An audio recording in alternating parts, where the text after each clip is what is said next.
Hi, welcome to cell health clinic. ఈరోజు మనతో పాటు సాయి కుమార్ గారు ఉన్నారు.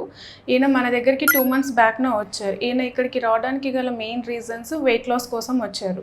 ఇక్కడికి వచ్చిన తర్వాత డాక్టర్స్ ఈయన కంప్లైంట్స్ అన్నీ విని జనరల్ రిపోర్ట్స్ పెట్టడం అనేది జరిగింది.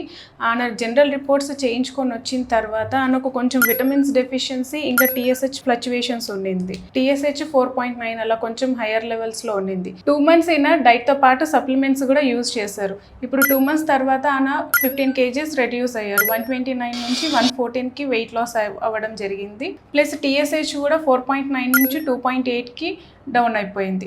సో ఇప్పుడు ఆయన ఈ డైట్ చేసి ఎలా TSH ఇంకా వెయిట్ లాస్ ఎలా డౌన్ చేసుకున్నారు అనేది ఒకసారి ఆన మాటల్లోనే తెలుసుకుందాం. సాయి కుమార్ గారు, మీరు ఎక్కడ ఉంటారు?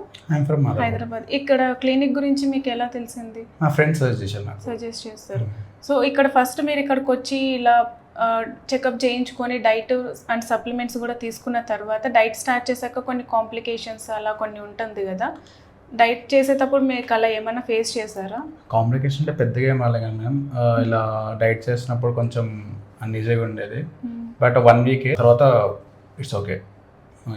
అంటే డైట్లో అంటే ఫస్ట్ 1 week కొంచెం కొన్ని చెప్తాం కదా మేము, కొంచెం లైట్గా హెడేక్ రావడం కానీ మోషన్స్ అవ్వడం కానీ అలా ఏమన్నా? మోషన్స్ మాత్రం అయినా, హెడేక్ మాత్రం రాలేదు. జస్ట్ మోషన్స్ వరకు అయినాయి, హెడేక్ మాత్రం ఇంకేం రాలేదు. మీకు 1 meal డైట్ ప్లాన్ ఇచ్చారు కదా, సో ఆ 1 meal డైట్ ప్లాన్ చేయడం మీకు ఏమైనా ప్రాబ్లం అనిపించిందా లేదంటే ఈజీగానే చేసుకోగలిగారా? ఈజీగా ఉంది మ్యామ్, అట్లా నో ఇష్యూ. దానికి ప్రాబ్లం అయితే అనిపించలేదు, అన్ఈజీగా అట్లా ఏమనిపించలేదు, డ్రౌజినెస్ ఏం రాలేదు. 1 meal ప్లాన్ మంచిగా ఉంది. ఓన్లీ డైట్ ఒకటే చేసుకున్నారా? దాంతోపాటు ఏదైనా ఫిజికల్ యాక్టివిటీస్, వాకింగ్, జిమ్ అలా ఏదైనా చేశారా? నేను డైట్తో పాటు మార్నింగ్ జిమ్కి వెళ్ళడం, ఈవినింగ్ ఫిజికల్ యాక్టివిటీ వాకింగ్ చేస్తున్నాను. అప్పుడు డైట్లో కూడా ఎనర్జీస్ బాగానే ఉండేదా అంటే వర్కౌట్స్ చేయడానికి? చూసారు కదండి, 2 monthsలో ఈయన డైట్ విత్ సప్లిమెంట్స్తో పాటు మెటబాలిజంని కంట్రోల్ చేసుకొని ఎలా ఈ ప్రాబ్లమ్స్ని సాల్వ్ చేసుకున్నారు అనేది. ఇలా ఇష్యూస్ మీకు కూడా ఎవరికన్నా ఉన్నా కూడా విత్ డైట్తో పాటు విత్ సప్లిమెంట్స్ యూజ్ చేసుకొని డెఫిషియన్సీస్ లేకోకుండా మెటబాలిజంని కంట్రోల్ చేసుకొని మీ ప్రాబ్లమ్స్ని మీరు సాల్వ్ చేసుకోండి. Thank you.